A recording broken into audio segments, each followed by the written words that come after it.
Mills and Brown are all up. Srnicek stays on his line. Oh, and it crashes off the bar. It was Brown who'd come up from the back and got the head up. Redfearn stands over the ball. Brown is behind them. Brown is the option. Srnicek spills it, and Mendonca scores. But it's not going to count. They come muscling in on Srnicek again as it skims right across the area. And not one Charlton player could get an important connection on it. It's Alexandersson's cross, cleared by Mills. Nervy defending by Charlton Athletic. Sonner, Cresswell, Sonner, and the goal which diminishes any chances at all of Charlton Athletic remaining a Premiership club. Pringle's cross. Now Stuart. There's a bad tackle, badly timed again. And Atherton was booked in the first half, which means that Peter Atherton is red carded. It's Mills. Tyler leading the attack as he has done for much of the afternoon. The full-time whistle goes, and Charlton Athletic get that sinking feeling. Well, not just a sinking feeling, a sunk feeling, dreadful feeling. Clive Mendonca, who would have wanted to do more in a frustrating season for him. One of the good guys, Alan Kirbishley. One season up and straight back down to the First Division. Dreadful day, awful for Charlton. He didn't want to speak beforehand, understandably, but here he is now, Alan Kirbishley with Rob Palmer. Alan, commiserations. It just didn't quite happen in the end, did it? It's not today. I mean, I saw Danny as we came off, and the reason we've been relegated isn't today. It's we've played 6 games here, obviously in the running, and we haven't won any of them. And that's a simple fact of life, and Southampton have. And you know, you've newly promoted side. You expect to win some of your own games, and we've not done enough. We've played well enough, but not scored enough goals here. It's been a romantic little adventure. What have you learned as a Premiership manager? Well, I think that the first thing is, as a newly promoted side, and I'm sure they're going to find out this year, you know, you're not used to losing too many games. You know, obviously you've come up on the back of winning most weeks, and you know, you suddenly lose 2, then 3. It's quite easy to lose 4 on the spin, and it has to be corrected straight away as soon as you can. It's obviously a lot tougher to score, and especially at home.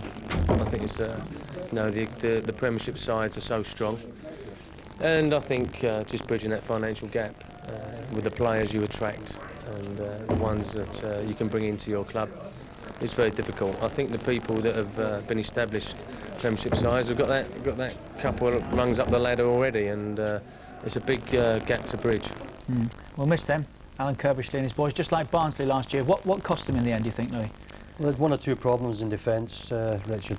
Lots of goalkeepers throughout the season, Sasha Ilic and Simon Royce, and you need a good goalkeeper in the Premiership. You only need to look at the top of the table. Peter Schmeichel, David Seaman, and that cost them. They got off to a flying start. I mean, people were talking, after a month, they were talking about Europe. Yes, they for were. Charlton. It's a long season. It's a long season. It's not a sprint, it's a marathon, and unfortunately at the wrong time, as Alan's just mentioned, they didn't win enough games at home. And what's the reaction, Frank, when you go down? How will that affect them? Can they come back? Well, I think they're well managed normally, you know, and they're well organised, and they haven't spent a fortune in money. And I think Charlton have got a reasonable chance of getting back up again.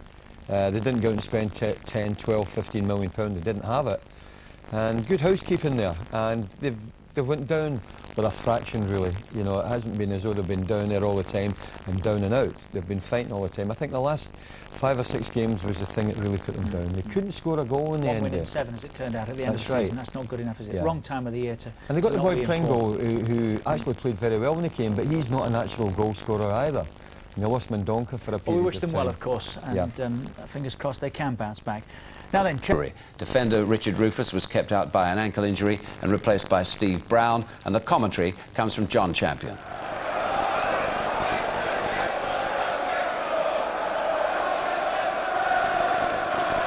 Powell. Mendonca.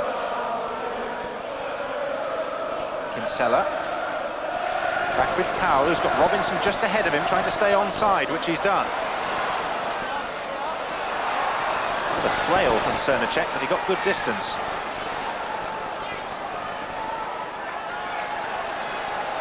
Tyler. Goalkeeper's ball, but the defender got in the way, and there's Graham Stuart!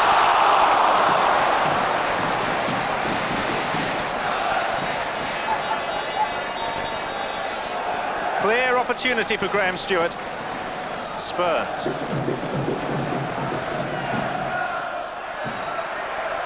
Free kick given to Charlton.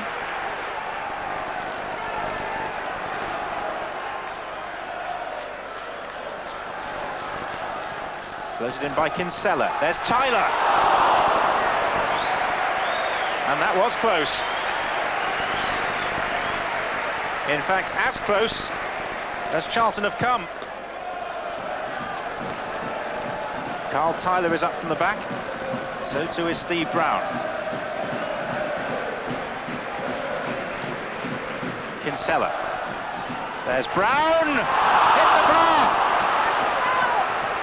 Sneaked in round the back and got a firm header goalwards that beat the goalkeeper, but not the frame of the goal.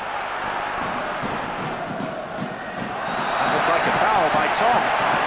Referee agrees. There was an arm around the face of Clive Mendonca. And Mike Reid hesitated not. 10 Wednesday players back to defend. Stuart, Kinsella and Redfearn over it, but this is Steve Brown and Mendonca! Oh, the flag's up on the far side. And it will not count.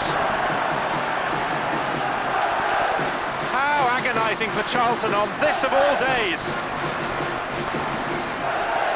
The ruling was that Mendonca and possibly John Robinson as well were offside when the shot came in from Steve Brown.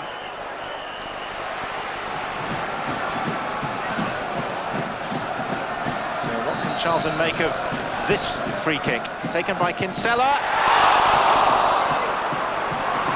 Well, the initial thought was that it skimmed off the head of Des Walker.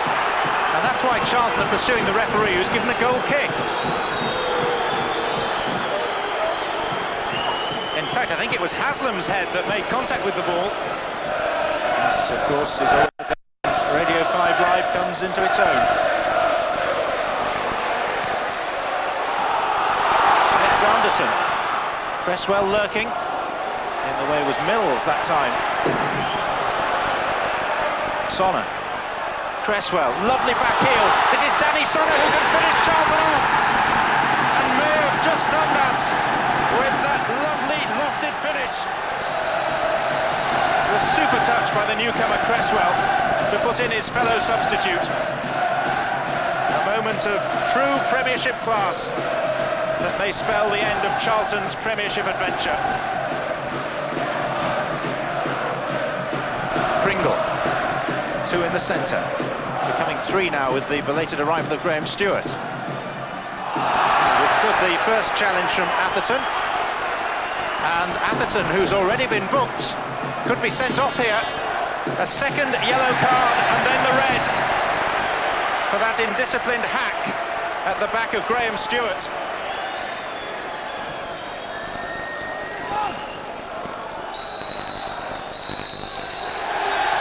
It's the end of the Premiership road for Charlton Athletic.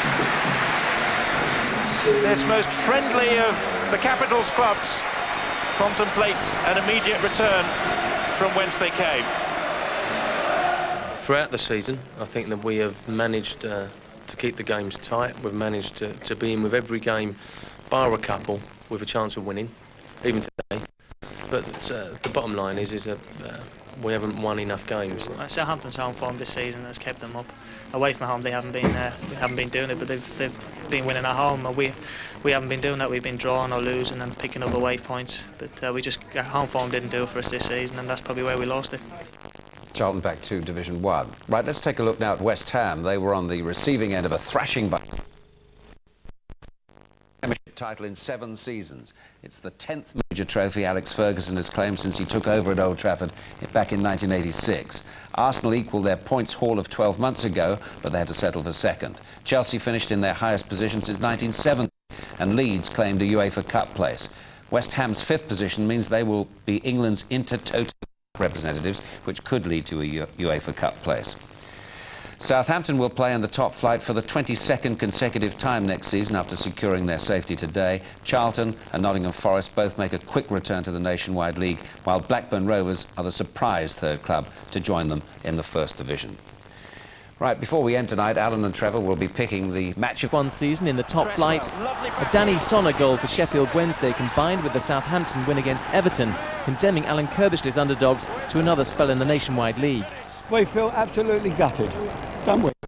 Well, we said we needed to win at least 12 games this season. We've only won 4 at home, and that's just not good enough, really. Well, it's been a good experience, and just hope we come back next time.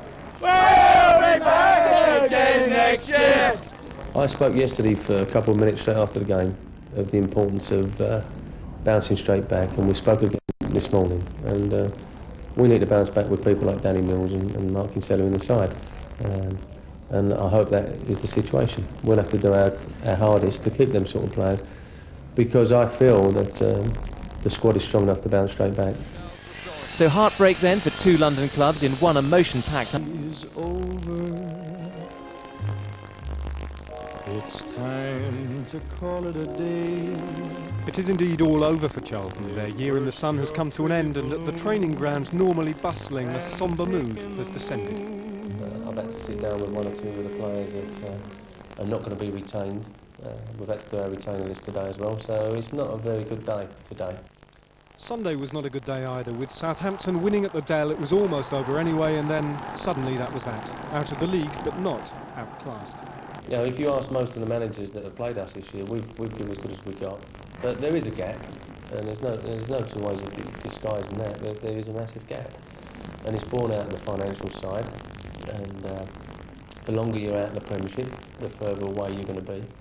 And I think the newly promoted sides this year, Bradford, especially Bradford, I think, you know, will have that hard to bridge that gap. I think Sunderland, with their financial backing, may be able to do it a little bit more easier, but it is a big gap. But we competed and we nearly done it. Nearly, but not quite. Those heroes of that promotion season last year will have to muster all their strength again, and relegation raises other questions too, like the future for players who caught the eye this year. Can Charlton afford not to cash in on the likes of Mark Kinsella and England under-21 international Danny Mills? We'll have to cross that bridge when it comes to it. I think, you know, if a Premiership club comes knocking, it's a very difficult situation that we will find ourselves in. But we'll have to cross that bridge when we come to it. I think that they've, not just them 2, but there's other players in the side that acquitted themselves in the Premiership, and we'll have to wait and see on that. But I spoke yesterday for a couple of minutes straight after the game of the importance of bouncing straight back, and we spoke again this morning. And we need to bounce back with people like Danny Mills and Mark Kinsella in the side.